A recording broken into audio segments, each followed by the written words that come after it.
it's easy for Joe Flacco to now say publicly that he supports Anquan getting actually what's owed to him after Joe Flacco got all he could get out of the Ravens. And I'm going to continue to say the Ravens still overpaid Joe Flacco, and the Ravens are underappreciating Anquan Boldin. Stephen A., Anquan helped make Joe Flacco lots of that money. As you know, and you've heard the stats again and again, through the four-game playoff run, Anquan caught 22 balls for 380 yards and 4 touchdowns, 104 yards in the Super Bowl. 19 of his 22 catches went for first downs. If there were such a thing, Stephen A., as a QBR for receivers, I'm always talking about QBR, if there was such a thing as an RR, receiver rating, Anquan Boldin would have had a 98 for all those 4 playoff games.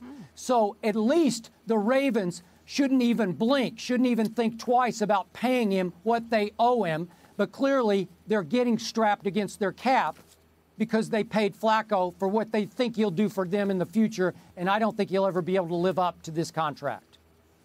Well, first of all, Flacco deserves his money. Being guaranteed $52 million. It's not like it's really $120 million. He'll never get those dollars. Who knows what he's scheduled to make in the last year of his deal. It's over $23 million. I don't think he's going to get that.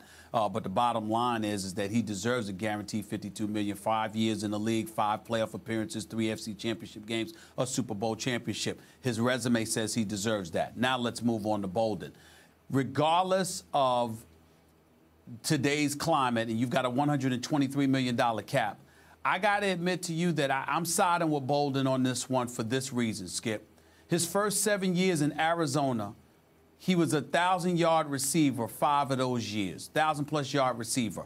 Obviously, he was playing alongside Larry Fitzgerald, opposite Larry Fitzgerald, actually. And because of that, Larry Fitzgerald got a lot of love as well as he deserved it. But at the same time, Boldin was nothing to sneeze at. He was no joke. He has not been a 1,000-yard receiver in his 3 years in Baltimore, but that doesn't diminish his value. He's been extremely valuable to what the Baltimore Ravens like to do offensively and what Flacco needs from a wideout.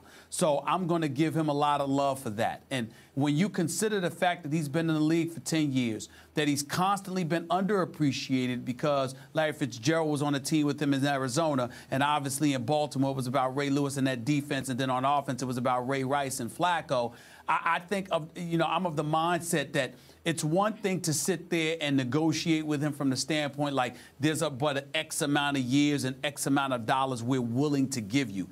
It's another thing entirely to ask him for the years of service he put in, for the level of production he's displayed, along with the season that he's coming off of, which actually was his best season with the Ravens, had 921 receiving yards this year.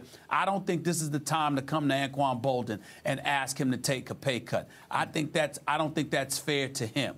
So I'm of the mindset I'm going to side with him on this one, hoping that at the very least he's able to keep the $6 million that he was scheduled to earn this season, even if it does count about $7+ million against their cap.